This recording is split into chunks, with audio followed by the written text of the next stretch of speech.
हाल नंबरदार मैं सुने तो परले इलाके के खल्ले खां है। वाह खल्ले हाँ थप्पा मारिया ने दूसरा है खल्ले तो ठीक है ना। खल्ले नहीं ने मारे था खल्ले मारन तुम्हें इमे जो नंबरदार कॉल मिली मैं 4 डाले में आगन मेरे बंदियां दे हाँ जैन ने बंदे को दिखे ने हाँ उना पीछे ने कदी मोड़ गए वो क्यों डर गए को दू बंदे मेरे को कुत्ता ना लखने आंते तो दू को लोग इतने बंदे डर गए। डर गए लेकिन वाकई मेरी बहादुरी दे प्राय खुद उत्तर को नहीं मारन देता उसे माफी मांगे भागी बोलना मैं वाह वाह देख है ना क्या कमाल है, क्या वाह वाह लाख वाह ना तेरी नंबरदारी पे। पता है मेरी नंबरदारी किसी कडाने काल माई में जो किया हाँ खटड़े पे तुझे बैठा मैं हाँ तो आप बंदे खाने फज दिया आगन कोई बोतलों चाहिए कोई खीवा चाहिए कोई रोटियां चाहिए कोई भजन चाहिए पथरी मार के बह गया टाइम ले हाँ नपड़े ने मैं खुद ही कहा हाँ अगने घर मन अच्छे तो रोटी खावा से आने तेरी बात ही इज्जत नहीं की। मैं को घर भेज दी तेने सा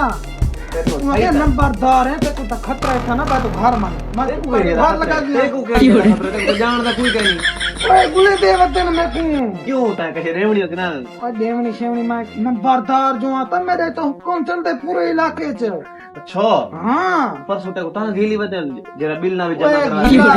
गिला ओ मैं आके तो मैं तो बिल जमा करने दे नहीं मेरे पे माफ है तेरे तो क्यों माफ दे गए। नंबरदार जो हम इलाके दा ओए ना के बाद तू माफ है फैमिली में दूध डाले है नहीं मैं छो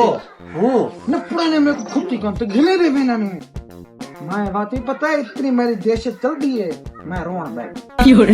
वाह रोना तो बैठा उन्हें मेरे को छोड़ के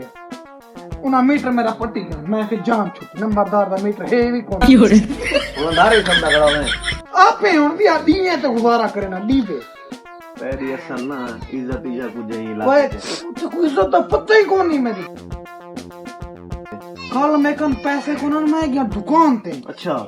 झुकी में अगन हट में नंबर हट में उतनी मेरी देशत है मैं जो गली चुकी हां तो को दुकान हट्टी बंद करके भाग गए मैं क्यों हक्कर पे मैं किथा वो तो मैं को पट्टे से उधार गिनना ना पाए ए पूरे इलाके को गंद की गने तू ओए देशत है सारी मेरी का दाशत कितना है तेरी इज्जत करे तू गंदा मारा नंबरदार बन पे ता वास्ते गंदा मारा। उतना ते को गिले से तू याद करे थे। उते को पता कैसे था ये गाल है शादी हां उन्ना के दे को सा उंगल हाथ ना तो जितना नंबरदार ना है अच्छा मैं कि मैं वेंदा ही नहीं शादी पता है ना के किते क्या कीते ने उन्ना आयन मैं को तो साड गए उठा वाला प्लेट देख खोल वाह वाह